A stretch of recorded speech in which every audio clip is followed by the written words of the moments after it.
Good morning, dear children. Today let us learn new chapter from history, that is chapter 8, the first empire, Ashoka the Great, the emperor who gave up war.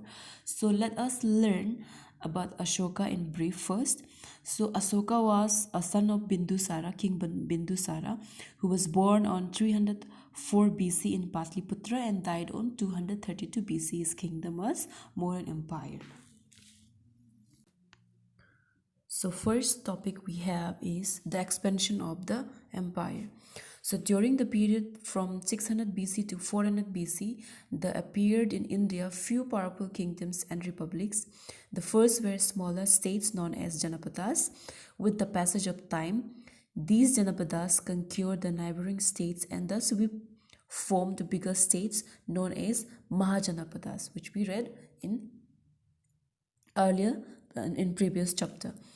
So a little before Buddha, northern India came to be divided into 16 such Mahajanapadas.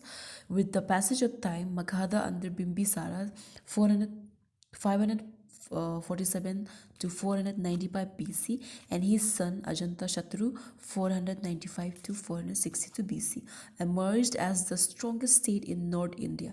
These rulers were not only great conquerors but also great administrators who under them Magadha progressed by leaps and bounds under the next ruler, that is Nandas, especially Mahapadma Nanda. Magadha continued its progress further when Alexander invaded India in 326 BC. Magadha was being ruled by Nanda ruler Dhanananda. Now we have Chandragupta Maurya and expansion of the empire. So before Ashoka, we have Chandragupta Maurya and the expansion of the empire. So Chandragupta Maurya was a grandfather of Ashoka. Okay, so making the best use of confusion with prevailed in Punjab after the death of Alexander, young Chandragupta Maurya, with the help of his companion and Guru Chanakya or Kautilya, okay, dropped the Greek out of Punjab and conquered it in 322 BC.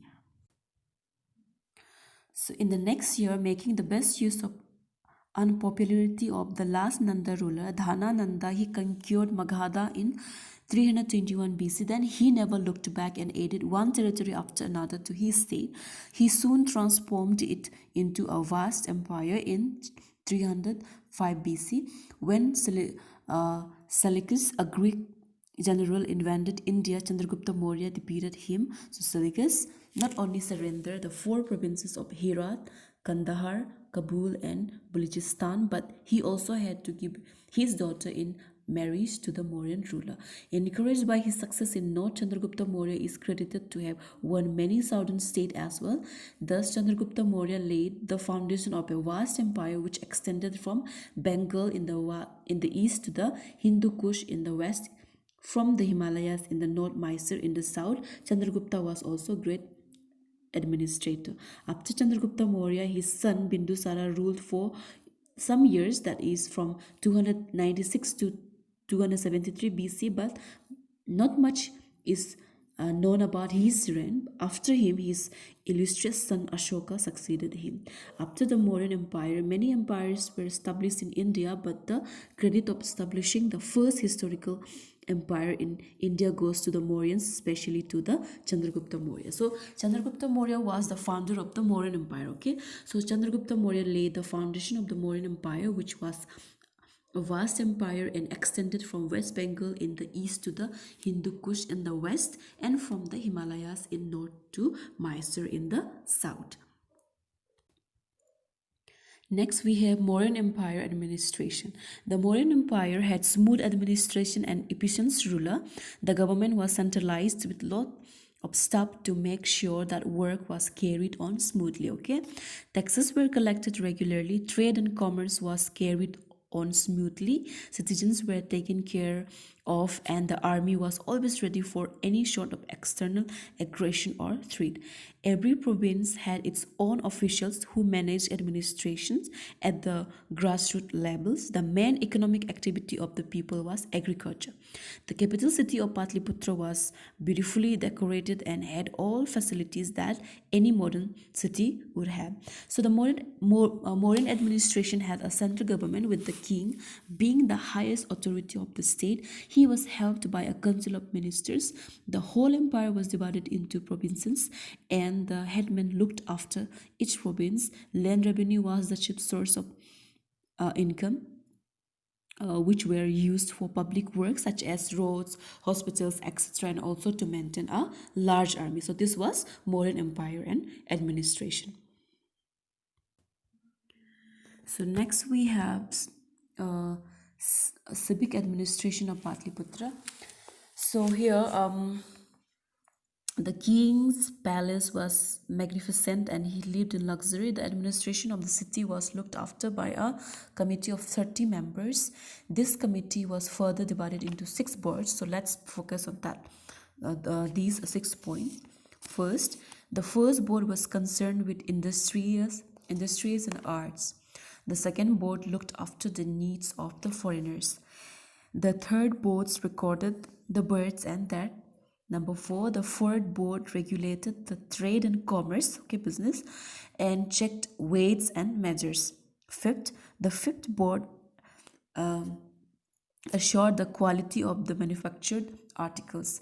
Number 6, the sixth board collected taxes on sold goods at the rate of 10% of their price. This committee also took steps to assure health and sanitation and built hospitals, roads, parks, schools, and temples. So let's proceed to the next. We have Ashoka accession to the throne.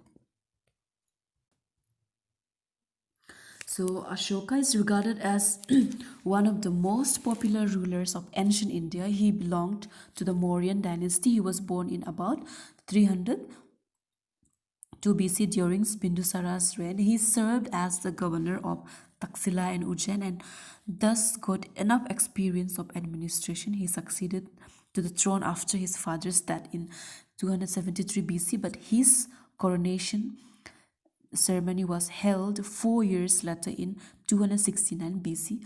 Probably the delay of 4 years was due to the war of succession in which Ashoka defeated his elder brother Susima and assumed the title of Divanam Priya, the beloved of gods, and Priyadarshi, the handsome looking. So Ashoka the Great was an Indian emperor of the Mauryan dynasty who ruled almost of the Indian subcontinent from 268 to 232 BC.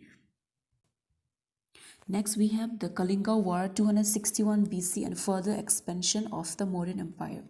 The conquest of Kalinga by Ashoka was perhaps the most important event of his reign.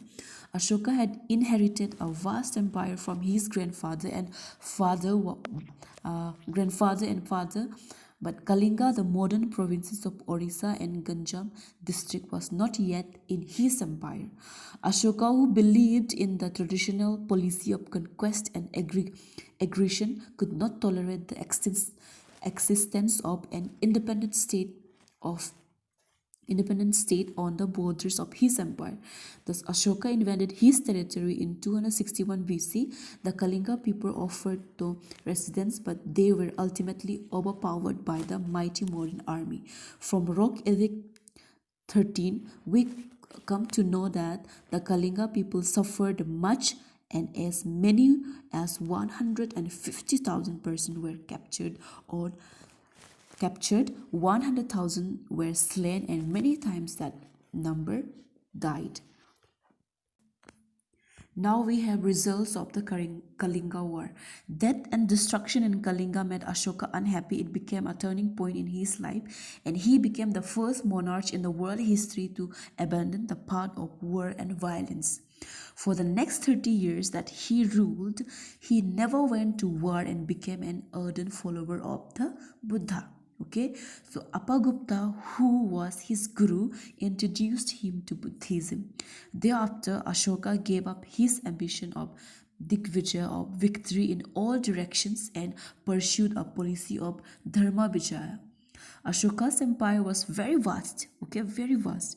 It extended from the Brahmaputra in the east of Hindu Kush in the northwest and the Arabian Sea in the west, and from the Himalayas in the north to River Pennar in the south. From portions of Nepal and Kashmir also form a part of Ashoka's empire. Outside India, it includes the provinces of Kabul, Herat, and Kandahar. It was thus the biggest empire in ancient India.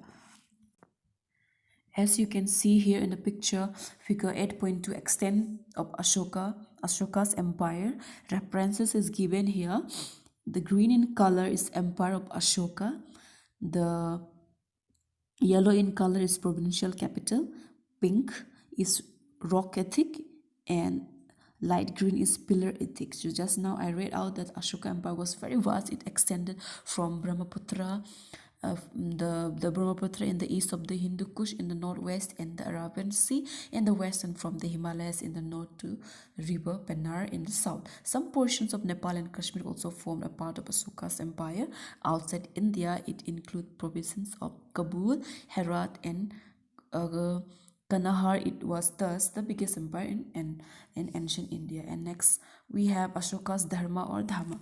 Ashoka's Dhamma, which is the Pali from the Sanskrit language word dharma, was a set of moral principles. Main principle of Ashoka's Dhamma was first respect of elders. Okay, in one of his ethic, Ashoka says one must obey the father and the mother in the same way a student must show respect to his teacher. Number two, we have proper treatment of young ones. Elders, superiors, and officers should be polite and kind to their young ones, inferiors, and subordinates. Number three is ahimsa. Ashoka not only forbade the slaughters of animals, but himself gave up hunting and flesh eating. So that the Kalinga was a turning point for him. He changed himself. So number four is tolerance. In one of his ethic, Ashoka says one should honor one's own sect but should not condemn other sect. Truthfulness, a man should speak the truth all the times. So at all times, it is better than performing religious ceremonies. Number six, charity. One should give education to the illiterate, money to the poor, and knowledge of the Dhamma to everyone.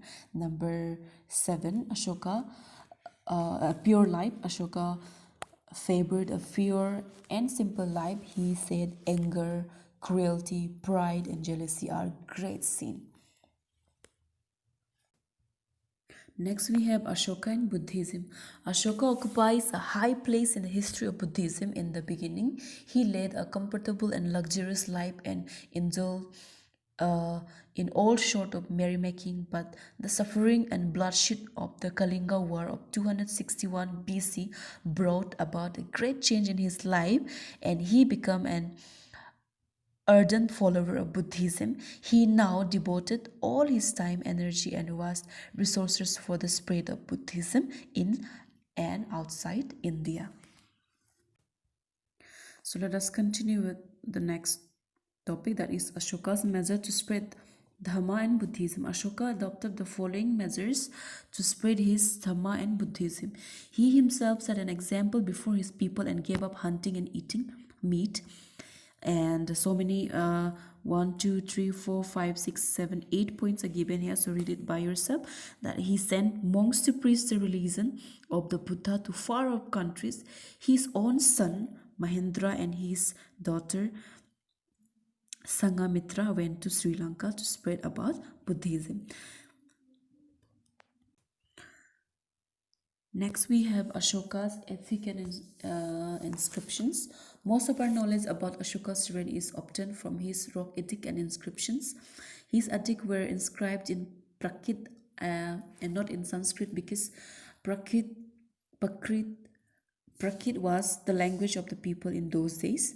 About 30 kilometers from Gaya, the Ajibika caves have been discovered on the Barabar Hills. They are so called because they were dedicated to the Ajivika thinker who were contemporaries of Mahavira and Buddha. These caves were inscriptions on their wall.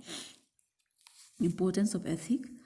Number one, they help us in forming an idea about the extent of Ashoka's empire. It also includes Kalinga, which had become the fifth province of the Mauryan Empire. So many points are given here. So let's see. Figure 8.5 lion capital of the Sarnath pillar has been adopted by the India as the national emblem. So the design of our national emblem, that is the lion capital, is taken from the Sarnath pillar. And the Sarnath pillar is one of the pillar built during the Mauryan period, which four lions curved on it.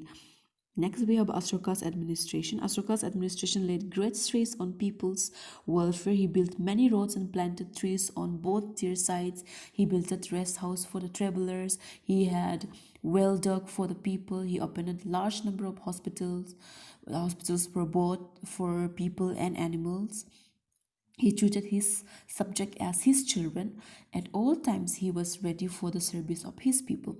Ashoka appointed a new class of officers known as Dharma Mahamantras. Their duty was to raise the moral of the people and also to supervise the actions of the state officials. He had instructed his officers to make the life of the citizens happy and prosperous. Ashoka himself undertook tours to see that his orders were fully obeyed or not. So Ashoka adopted the policy of religious tolerance. Last but not the least, we have Ashoka's place in history. Ashoka occupies an important place in the history of India. He is regarded as one of the greatest rulers of India, like Alexander. He was a great conqueror but gave up fighting for a cause. In addition, Ashoka raised Buddhism from a local sect to a world religion.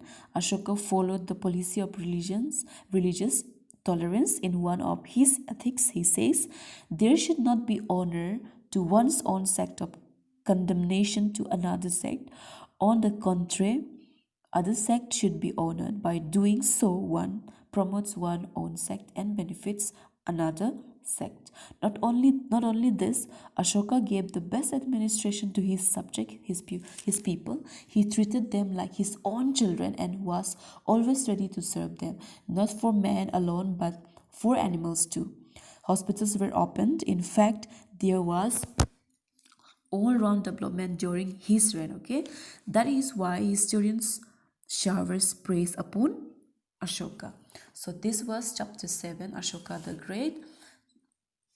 Thank you.